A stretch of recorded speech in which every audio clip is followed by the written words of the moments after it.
Assalamualaikum warahmatullahi wabarakatuh. Perkenalkan, nama saya Kalina Pitiani dengan NPM 101220098. Halo, perkenalkan nama saya Sofiana Septiani dengan NPM 101222152. Perkenalkan, nama saya Risma Salwa Alifa dengan nomor NPM 10122102. Perkenalkan, nama saya Suhakani Nur Rahma dengan NPM 101222099. Perkenalkan, nama saya Lina Nur Apriliani dengan nomor NPM 10122101. Perkenalkan, kami dari kelompok 1. Di sini kami akan menghitung nilai EPS dan PER pada perusahaan yang bergerak di sektor farmasi, yaitu ada apa aja? Yang pertama di sini ada PT Kimia Farma, lalu yang kedua ada PT Sido Muncul, dan yang ketiga ada PT Kalbe Farma. Untuk itu, mari kita simak videonya. Pertama, di sini saya akan menjelaskan mengenai EPS dan PER, di mana EPS ini adalah earning per share atau laba per saham, di mana EPS ini yaitu menunjukkan laba bersih yang diperoleh oleh perusahaan untuk setiap lembar saham yang beredar. EPS ini dihitung dengan membagi laba bersih atau earning after tax setelah pajak dengan jumlah saham yang beredar dan menjadi indikator profitabilitas suatu perusahaan. Dan kita juga bisa menganalisis kita bisa dapat untung berapa sih dengan kita menghitung EPS ini. Lalu selanjutnya ada PER atau Price Earning Ratio. Rasio yang digunakan untuk menilai mahal murahnya saham berdasarkan kemampuan perusahaan menghasilkan laba bersih, di mana setelah menghitung EPS kita dapat menghitung PER ini untuk menunjukkan seberapa besar investor bersedia membayar untuk setiap unit laba perusahaan, sehingga sering digunakan untuk menilai apakah saham suatu perusahaan overvalue atau undervalue. Lalu saya di sini akan menjelaskan usaha dari PT Kimia Farma yang nantinya akan dianalisis EPS dan PER-nya. Nah, PT Kimia Farma ini adalah perusahaan farmasi pertama di Indonesia yang didirikannya itu sejak tahun 1817, sejak dari pemerintahan Hindia Belanda, di mana PT Kimia Farma ini merupakan bagian dari holding BUMN farmasi di bawah PT Bio Farma atau Persero. Perusahaan ini yang kita ketahui, perusahaan ini bergerak di bidang farmasi dan menjual obat-obatan maupun itu generik, herbal, etikal, dan kosmetik seperti Marks dan Venus. Nah, lalu di sini kita akan menganalisis EPS dari PT Kimia Farma, di mana di sini sudah tertera tahun, EAT atau earning after tax atau laba bersih setelah pajak, dan jumlah saham beredar. Di mana mengapa harus ada EAT dan jumlah saham beredar ini? Karena jika kita ingin mencari EPS, maka kita harus membagikan EAT dengan jumlah saham yang beredar. Di mana di sini ada tahun 2021, tahun 2022, dan tahun 2023. Setelah kita lihat sudah ada angkanya, EAT tahun 2021 hingga 2023, dapat disimpulkan pada tahun 2021 EPS-nya itu sebesar 1,50 rupiah, di mana dapat kita simpulkan bahwa satu lembar PT Kimia Farma pada tahun 2021 mampu memberikan keuntungan sebesar 1,50 rupiah bagi investor. Dan lalu pada tahun 2022 satu lembar saham PT Kimia Farma mampu memberikan keuntungan sebesar 10 rupiah kepada investor. Dan lalu pada tahun 2023 dapat memberi dari satu lembar saham dapat memberikan sebesar 267,37 rupiah kepada investor, di mana jika kita lihat dari tahun 2021 hingga 2023 EPS-nya itu mengalami kenaikan yang cukup signifikan. Mungkin cukup sekian penjelasan dari saya, selanjutnya akan dilanjutkan oleh rekan saya. Nah, kita masuk ke perhitungan yang selanjutnya, yaitu PER, atau kita menganalisis PER, Price Earning Ratio, pada PT Kimia Farma ini. Nih, kita bisa lihat ya, untuk menghitung PER ini, yaitu dengan menggunakan rumus harga saham dibagi dengan hasil EPS yang sudah dihitung sebelumnya. Nah, kita lihat pada tahun 2021 ini, harga saham berada di 2.430. Nah, terus pada tahun 2022 ada penurunan dari 2.000 menjadi 1.085. Nah, pada tahun 2023 ini ada kenaikan lagi, jadi di angka 1.445. Nah, untuk menghitung PER-nya, yaitu pada tahun 2021 kita membagikan antara harga saham yang di angka 2.430 dengan EPS-nya yaitu 1,5. Maka kita peroleh hasilnya itu 1.617,05. Lalu pada tahun 2022 harga sahamnya yaitu 1.085. Kita langsung bagikan saja dengan EPS pada tahun tersebut yaitu 10,89, maka menghasilkan PER sebesar 99,63. Dan terakhir pada tahun 2023 yaitu dengan harga saham 1.445 dan kita bagikan dengan EPS pada tahun tersebut sebesar 267,37, maka hasil PER-nya itu sebesar 5,4. Nah, setelah kita menghitung, kita analisis nih dari tahun ke tahun PER-nya itu naik atau turun. Nah, kalau kita lihat di hasil perhitungan tadi, maka setiap tahunnya itu dari tahun ke tahun PER dari PT Kimia Farma ini menurun. Yang asalnya 1.617 pada tahun 2021 menurun menjadi 99,63. Ini menurun drastis sekali pada 2022. Dan terakhir di 2023 sangat amat menurun, dia di 5,40%. Dan dengan adanya PER, kita bisa mengetahui rasio antara harga saham dengan keuntungan yang kita dapatkan. Contohnya kita bisa lihat di Kimia Farma tadi yang pada tahun 2023 EPS-nya itu 267, sekian dan PER-nya 5,4. Nah, dari situ kita bisa lihat bahwa harga saham pada tahun 2023 itu 5,4 kali lipat dari laba per lembarnya gitu. Sehingga kita bisa katakan bahwa setiap investor yang investasi di Kimia Farma pada tahun 2023 membayar sebesar 5,4 rupiah untuk setiap 1 rupiahnya saham di PT tersebut pada tahun tersebut gitu. Nah, kesimpulannya, dalam 3 tahun terakhir, yaitu tahun 2021 sampai 2023 yang kita hitung tadi, laba per saham atau EPS perusahaan PT Kimia Farma ini naik sangat pesat dari yang tadinya 1,5 rupiah menjadi 267,37. Nih, artinya perusahaan ini semakin untung besar. Tapi, harga saham justru sempat turun di tahun 2022.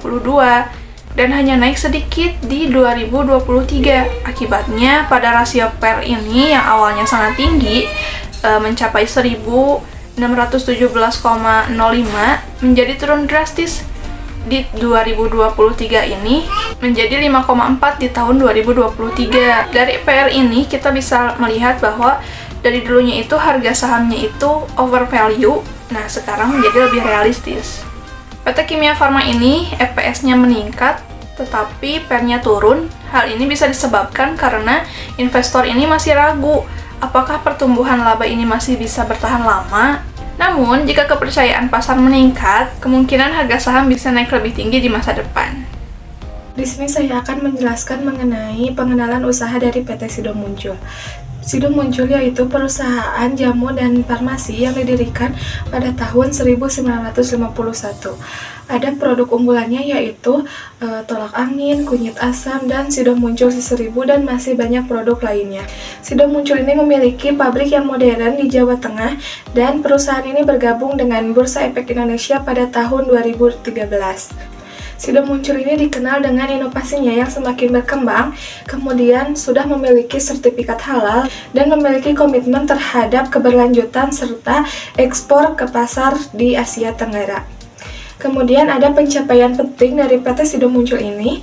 Pada tahun 2000, perusahaan ini mendapatkan sertifikat CTOTB dan CPOB yang setara dengan farmasi. Kemudian yang kedua, pada tahun 2019, perusahaan ini mendapatkan sertifikat halal untuk 274 produk dari MUI.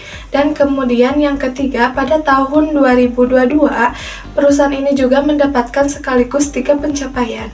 Yang pertama, penghargaan industri hijau level 5 dari Kementerian Perindustrian. Kemudian yang kedua, perusahaan ini juga mendapatkan proper emas dari Kementerian Lingkungan Hidup dan Kehutanan 3 kali. Kemudian yang ketiga, perusahaan ini juga mendapatkan penghargaan Indonesian CDGs Action Award 2022. Nah, setelah kita mengetahui mengenai pengenalan usaha dari PT Sido Muncul ini, sekarang saya akan menjelaskan mengenai analisis earning per share dari PT Sido Muncul. Earning per share ini adalah membagi antara earning after tax atau laba bersih setelah pajak dengan jumlah saham yang beredar. Pada tahun 2021, PT Sido Muncul ini memperoleh earning after tax-nya yaitu 1.268.263.000.000 dan jumlah saham beredarnya yaitu 30 miliar dengan hasil earning after tax-nya yaitu 42,28. Nah, pada tahun 2022, perusahaan ini mendapatkan earning after tax-nya yaitu 1.116.235.000.000. Kemudian dibagi dengan jumlah saham beredarnya yaitu 30 miliar, sehingga menghasilkan earning after tax-nya yaitu 37,21. Dan pada tahun 2023, perusahaan ini mendapatkan earning after tax-nya yaitu 948.466.000.000. Kemudian dibagi dengan jumlah saham yang beredar yaitu 30 miliar, sehingga menghasilkan nilai 31,62. Saya di sini akan menjelaskan mengenai PER pada PT Sido Muncul dari tahun 2021 sampai 2023.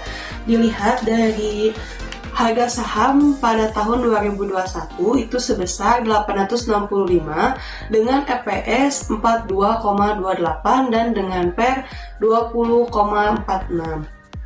Sedangkan di tahun 2022, harga saham pada PT Sido Muncul itu sebesar 755 dengan EPS 37,21 dan dengan PER 20,29. Dan pada tahun 2023, ternyata PT Sido Muncul itu mengalami penurunan lagi dengan harga saham 525 dengan EPS 31,26 dan dengan PER 16,61.